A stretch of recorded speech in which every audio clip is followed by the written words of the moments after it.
Hey everybody. So welcome back to another one of these video lectures. Life during the pandemic, right? Okay, anyway, what we're going to be talking about today is import tariffs and a little bit about quotas, but mostly about tariffs under perfect competition. Okay, so this lecture is for the ECON 351 class, which is International Trade and Finance at the University of Wisconsin Eau Claire. Hope everybody's doing okay out there. Let's hop right into this. Okay, so tariffs, the way we use that word here in the United States is a little different from how it's used in much of the rest of the English-speaking world. In the United States, when we use the word tariff, we generally mean a tax on imported goods and services. It is one form in which we restrain trade, or we put limitations on the volume of goods and services that can move internationally. It is not the only way. Other common restraints of trade include quotas, which I mentioned briefly a moment ago. A quota is a limitation on the number of items you can bring in. So say like you can't import more than 500 cars from, say, Canada. This would be a quota.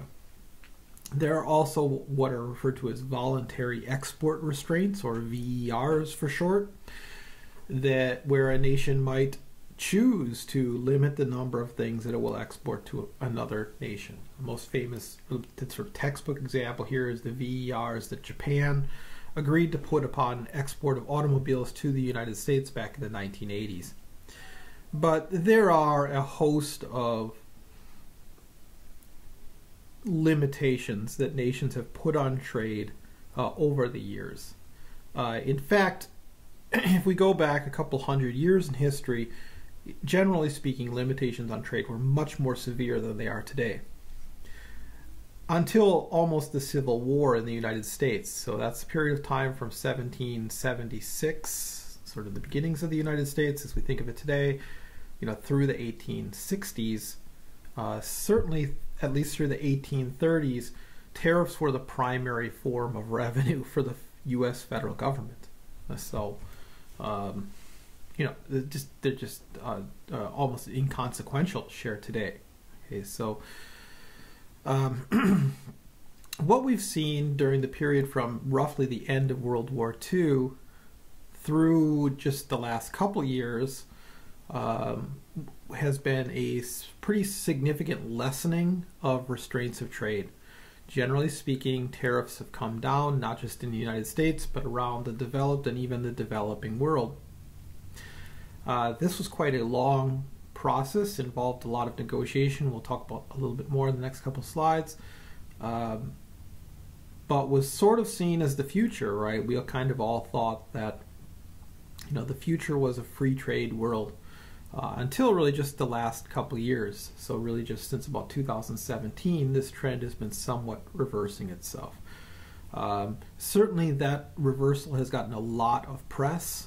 And certainly it's gotten a lot of political airtime, not just in the United States, but in other places like the Eurozone, Canada, Australia, and China.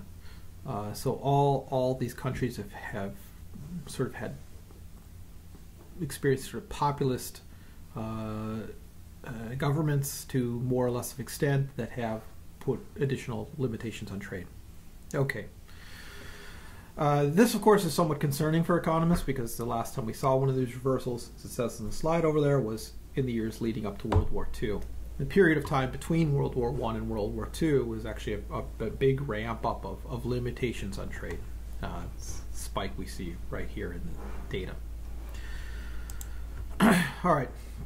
Now, as I mentioned, sort of with the end of World War II, there was sort of an understanding amongst the allied nations, as well as many of the other nations of the world, that one way to try to stabilize the world was through increased trade.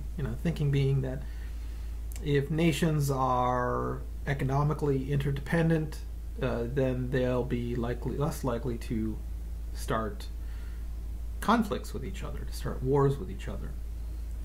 And so a number of institutions were set up in 1944 to try to stabilize the world economy through rules on how we would conduct trade. Now, international trade is a little bit of a strange thing legally, because you're beyond any individual federal laws. So you have to have arrangements between multiple regimes, and that can lead to difficulties with enforcement, of course, because who enforces those things? Well, so some of the organizations that were set up to negotiate as well as enforce international trade arrangements include the World Bank, which is set up at the tail end of World War II, the International Monetary Fund, or the IMF, the Bretton Woods system of exchange rates. And again, I'm not going to go into each of these in great depth. You know why? Because if you just look, for example, if you hit Google the World Bank, and then you just read the Wikipedia page there, you're going to find a lot out about the World Bank. What you didn't know probably before watching this is that it was set up at the end of World War II, and that all these things here, those bullet points, are actually linked to each other. And so, what we're doing here is trying to put all that stuff together. The General Agreement on Trade and Tariffs, which is known as the GATT, yeah, great acronym there. And then the World Trade Organization, which most of you have probably heard of, which goes by the WTO. The WTO was developed in the most recent finalized round of GATT, and was set up as the enforcement arm of GATT. So GATT is the General Agreement on Trades and Tariffs that all the signatory nations agree to. Basically the rules of the game of how they're going to play international trade. But of course, prior to the late 1990s, when the WTO was set up, there was really very limited enforcement of those agreements. And so in order to create a somewhat effective enforcement regime, the WTO was created. Of course, its powers are still very limited. There is no WTO army or even police force or anything like that.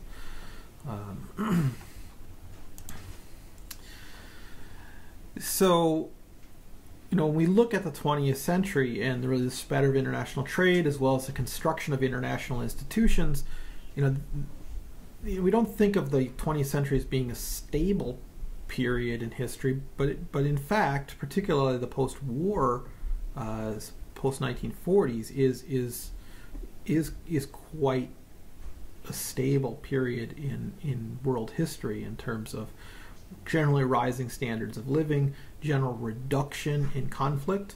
You may say, well, there's all kinds of wars during. Yeah, it's true. There were all kinds of wars during World War II, but the percentage of the global population that was affected by those conflicts is lower than in most previous centuries. Okay. Okay. So, as I mentioned, usage of the word tariff in the United States is a little different than it is in most of the English-speaking world. For us, a tariff is a tax on imports, right? But if you've ever worked in shipping, you've ever worked in international trade, or you worked at a port, you know that a tariff is a fee for a service. Okay, that's its sort of original usage. And so if you go to many other places that speak English, you might go to a parking meter, and the parking meter will say tariff, $2 per hour or 2 pounds per hour, right, or something like that. And that's just the price you're going to pay to park there for an hour. Okay, and if you look at a seaport, so I've got a link there for the Port of Los Angeles. If you look on any seaport's webpage, you'll find what's called a tariff card. In fact, they're required in the United States and in most other countries. And that's a list of fee-for-services. Basically, it's the services that a port will provide. And those range from docking to warehousing to pilotage, which is guiding a ship into the port, to you name it. And those fees differ. For example, unloading grain costs different than unloading cargoes. Containerized containerized objects are going to cost different from grain. Okay, so you can take a look at the tariff card there, Port of Los Angeles, kind of see how that works. And so you can see how the two kind of terms came to be conflated, right? So, you know, the way you would do this a lot, and of course the way it's still done in many places, is you just say, well, you know, you're going to unload grain at my port in my country. Well, you know, that's going to cost you X amount per ton, and okay. So you see, right? So it's a tariff, right? Which is also a tariff in the way we commonly use that word in the United States. Yeah, so this follows. This is actually my one of my old places of employment. This is the municipal port in Abu Dhabi. So that's the city of Abu Dhabi. Used to work right about right there. Okay, so now that we know what a tariff is, we have some knowledge of the institutions that have been put in place that guide these things, right? So, you know, the GATT is constructed to try to lower tariffs. So we have that sort of background, right? Let's take a look at sort of the story of tariffs and how they work in terms of welfare analysis. Now, before I get into this any further, I'm simply going to say a few things about welfare analysis, and that is that, you know, this sort of construction of these triangles and all that stuff, it's important for an economist to know and be able to do, right? But nobody, and I mean nobody, is ever going to be interested in you constructing those triangular or rectangular areas in a workplace setting. That will never, ever, ever happen. Okay. So two things about that. The first one I've said before. All that information you should be internalizing and keeping back here. And you should know it well enough that you can explain it in normal people terms, and they can move on and make the decisions they need in their lives, having been more informed. The second thing I'll tell you is that you would do well to learn how to construct models to do this analysis, in a sort of automatic way. Now, on the Canvas page, I've created actually a couple little models in Excel. So they're interactive in Excel, where you can put in, you know, different input criterion, like, you know, what the nature of supply and demand is, what the tariff is, all this stuff. So all the normal inputs you can plug into the model, and the model will spit the answer right out back at you. I'll make another short separate video of me explaining it. So this isn't that, right? So those two things in your head, let's at least learn sort of the basics of what's going on here. The final, actually, I should say one more thing, right? The final thing that we should keep in the back of our heads that really explains all this is that all this analysis is illustrating is that anytime you interfere with mutually agreeable exchanges, somebody loses. Okay, I should say something is lost. Something is lost that is gained by nobody. And the simple reasoning for that is, you know, if I go to the store and I buy a sandwich, I wanted the sandwich more than the cash that I used to pay for it, and conversely, the store wanted the money more than they wanted the sandwich. How do we know both those things? We know them because otherwise the transaction wouldn't have occurred. In other words, we both end up better off than we were before I walked in the door to buy the sandwich, right? They have the cash that they wanted more than the sandwich. I have the sandwich that I wanted more than the cash. So if we stop that from happening, or we somehow interfere with it, how it's happening, there is going to be some loss to all parties that is gained by nobody, because something would have happened that would have benefited both people. All right. If you can keep that sort of in the compartmentalized back here in the dome, then everything else is like, oh, yeah. Okay. All right, so we have a couple graphs here. This is sort of supply and demand, right? Everybody knows this, right? Demand curve, supply curve, right? Supply curve derived from your marginal cost conditions like normal, and demand derived from willingness and ability to pay, just like everybody learns in ECON 103. If you don't know that, for sure the rest of this video is not going to make much sense, so you should go back and Google another little video on supply and demand, and then come back when you're done with that. All right. So that interaction of supply and demand produces a consumer surplus here, a producer surplus here. Okay. Now we introduce international trade, and presumably if we're importing an item, that means that somewhere in the rest of the world they can make that item cheaper than we can make it locally. Otherwise, why would we import it, right? So what we're saying here is that the world price is this, P superscript W. The local price is P superscript A for autarky. Autarky is just a fancy way of saying no trade. Okay? All right. So the autarkic price here and the world price. Okay? Now at these prices, at the world price, just reading off demand, how much do people want? They want that much. D1. Okay? And at that price, how many are local suppliers able to produce at a profit? Well, only this much, S1. Okay.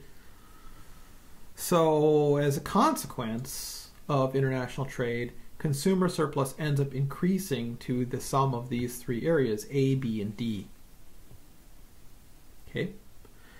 And as a consequence, producer surplus ends up contracting to area C.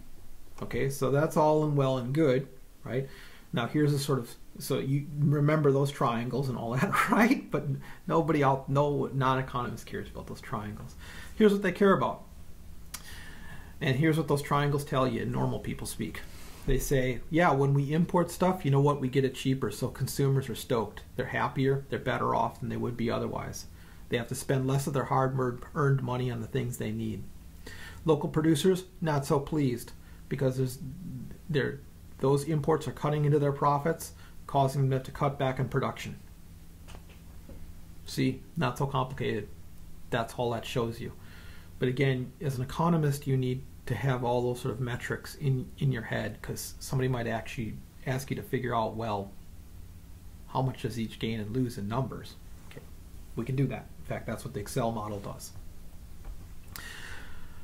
All right, so more on this slide here, right? You guys can pause it and read through it. I'm not going to spend a huge amount of time. Oh, sorry, one more thing I should mention. So that distance between local supply and local demand, right, it's imports, right? That's the quantity that we're going to import, M sub 1. Okay? All right. So if the world price were lower, you can see that imports would increase. And if the world price got below right about there, we wouldn't produce anything locally in this market, and all the items consumed would be imported. Okay. All right, so again, more on the sort of triangles and stuff. You can get it all. For those of you who are watching this and don't have access to the class, in the class these PowerPoints all exist as separate files. So if you're watching this and not in the class and you're interested, just shoot me an email. My name's in the description. Find me and shoot me an email, and I'll be happy to send you the associated PowerPoints. Okay. So when we take that red area there, when we take this triangular area D here, that's a net gains from trade, because of course before trade, the sum of everybody's sort of surplus was this triangular area here, right? And now we can see that this triangular area here remains, but has been expanded by this area here. So this area has been transferred from local producers to local consumers. Again, remember, consumers are more happy because they get things at lower prices, but producers are bummed because it's cutting into profits. Okay, that's B, right? But then there's an extra consumer happiness too, and that's area D, right? So somebody might say, well, this whole international trade thing, yeah, consumers are happy, but producers are getting they have all kinds of trouble, right? You say, well, yeah, that's right, but consumers are even gaining more than the producers are losing. Okay. And so of course you could have one compensate the other, right? And the first one would still come out ahead. Okay. All right. So this is the inside joke. If you can figure it out, you'll find it funny too. Okay, so when we do this analysis now of tariffs, right? So how a tariff's going to affect this, we have to ask whether this is what economists call a small country case or a large country case. Now again, nobody cares, you know, you're like, somebody asks you like, well, what's the effect of this tariff, economist Susie Q, right? And you're like, well, are we a big country or small? No, nobody's ever going to say that. You've got to figure it out in your head. Okay, so what's a small country? A small country is a country that can't impact the global terms of trade, right? Okay, you might be like, what? Okay, here. If I go up to the gas station up here and I buy a bag of Doritos, and I tell the clerk, hey, you know what? You have the wrong kind of music playing here on the radio. If you don't put the right music on, I'm never buying Doritos here again. You know, the clerk doesn't care. Clerk's like, well, that's great for you. You know, I guess you're not going to have any Doritos then, bub, right? Because they've got, you know, 1,000+ customers every day coming in and buying stuff, and if one person doesn't show up to buy their Doritos, well, no real impact. No real impact on their business. It's a small country. Okay, small country can't impact the global terms of trade. So if the world is buying rice at, say, $1 a pound, doesn't matter whether this country buys rice or not. The price is going to be $1 per pound. Okay, that's a small country. A big country is a country that can impact the terms of trade around the globe. So, for example, if I own a trucking business and I fuel all my trucks up at a given gas station, and I tell that gas station, well, you're playing the wrong music on the radio. I'm not fueling my trucks up in here anymore for my fleet. I'm going to fuel them up, down the road. Well, now they're going to get worried, right? And they'll probably change the radio station for you. Okay, that's a big country case. So, for example, the United States. If the United States told the rest of the world, well, we're not going to buy cars anymore unless you make them a certain way. Well, they're probably going to change the way they make them, because the United States is not the largest market for automobiles anymore, but is the second largest market for automobiles. And that makes us a pretty important player. And if we withhold our demand, it's going to impact sellers' bottom line. Okay, so big country, small country. In our analysis here, we're going to start with the small country case. And in the next video, we'll go to the big country case. Okay, so from here on out, small country case. So here's explanation of that. This is Switzerland, which is a small country, right? Or no, sorry, it's not Switzerland, it's Liechtenstein. So if you don't know where Liechtenstein is, look really carefully on a map of Europe and you'll find it eventually. Hint, it's by Switzerland. Much smaller than Switzerland. Okay, so here we have the analysis, right? So same as before, but we've moved the world price over to the right-hand side. Okay, so prior to trade, the home country could buy at A for what? Autarky. You got it. Okay. And then after trade, this country could import at the world price P superscript W. Okay. And as a consequence, that means they were able to demand at D1, supply locally at S1, and import the distance between S1 and D1, which corresponds to distance M1 on the graph on the right.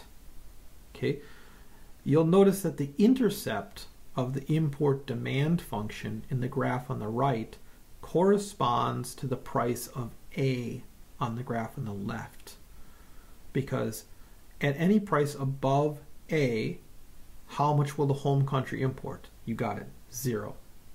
So import demand above price A is 0, and then veers off to the southeast from there. At the world price, the home country is willing to import M1. All right. Then the home country says, okay, well, we're going to put a tariff on that good.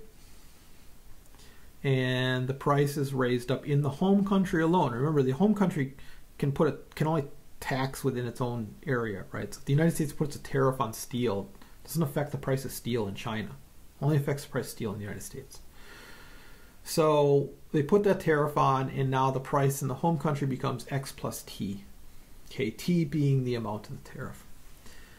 And then, again, moving back and forth from the graph on the left and the graph on the right, but the graph on the left, right, the imports fall from the distance between S2 and D2, which corresponds to M2 on the graph on the right. Okay? All right. Now, there's a loss in surpluses there, totaling across the board. Consumers are going to lose area A, B, C, and D, right, on the graph on the left. A, B, C, and D. That's all that was underneath the demand curve above the price, right, up to the new price. Now, of those, area A, well, that's local production that picks up. So area A now goes back to local producers. So as a result of the tariff, local producers are a little happier. They can produce more output. They can make profit on more output than they would have been able to do otherwise. And so they are able to pick up that surplus A from who? From consumers. On the other hand, area C here, well, that's the tariff revenue, right? So that's the amount of the tariff, the height, times the number of things imported. So everything imported paid this height. And so this whole area, this box, becomes the tariff revenue to the government. So that's tariff revenue paid by, okay, well, who's paid it by? Well, it depends on elasticity. But in this case, it's primarily local consumers, okay, are paying their tariff revenue to government. So that's a transfer from consumer welfare to government, right? So it's not lost, it's just moved, right? So of this whole area, this chunk is moved to producers, this chunk is moved to government, and then these two triangular areas go to nobody, right? And so that's what we call the deadweight loss of this. Now, where does that come from? Well, remember, go way back to what I said in the beginning. Things that should have happened, stuff that should have been bought and sold, wasn't. How much? This much here. Okay, these areas, these losses, are the losses associated with those things that should have happened or would have happened that now didn't happen. Okay, so simply deadweight loss occurs as a result of foregone transactions. All right, let's keep rolling. All right, so here's the whole same thing again with some of the explanations, right, that I just went through. Again, pause it, take a look at it again if you need to, but we don't need to in this presentation. We've probably gone on too long already. I haven't checked the time, but I'm betting it's a while. Okay, so the final slide on this one. In a small country, as I mentioned, there's no ability to influence the global terms of trade. And then, as a result, the costs of the tariff are placed upon domestic consumers. So you know, who's paying the tariff? Domestic consumers. Who's gaining the benefit from the tariff? Well, the state in the form of the government, and also local producers, right? So it's a transfer of benefit. Okay, and I don't mean to make that sound nefarious or anything like that. Really, any policy is transfer of benefit. In terms of political rhetoric, often heats it up to like, oh well, you know, this is, you know, socialism or fascism or whatever, you know, scary, threatening word you want to throw at it to people who don't know any better.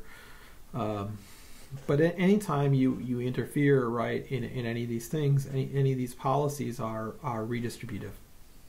Okay, and so then it becomes a question of whether it's, you know, worth it, right? So you know you're going to have some deadweight loss. Presumably there has to be some non-market or extra market benefit that exceeds that. You know, for example, you may find that, well, these imported items are, you know, 1 in every 10,000 is unsafe, and then as a consequence of that, people not understanding that, there ends up being these hospital costs or something like that that, you know, more than offset the deadweight losses associated with people not buying that thing. Okay, well, you know, sure, then it's a, you know, it's a net social gain. You know, or it could just be we believe these things are immoral and destructive to society or whatever, and so put a tax on them, raise the cost, people buy less of them. Okay, so there's a deadweight loss within that market, but there's a benefit to society as a whole by people not consuming these things. Okay, these are policy discussions, right? And they're for us to all sort of take part in and think seriously about. But redistributive. Okay. In the next time, we'll see the analysis actually becomes more complicated if you allow for the big country case, right? Which is why textbooks usually start with the small country case. A lot of textbooks only cover the small country case. We'll see a little bit more about that next time, and I'll see you then. So that's enough for this time. Take care, everybody. Bye.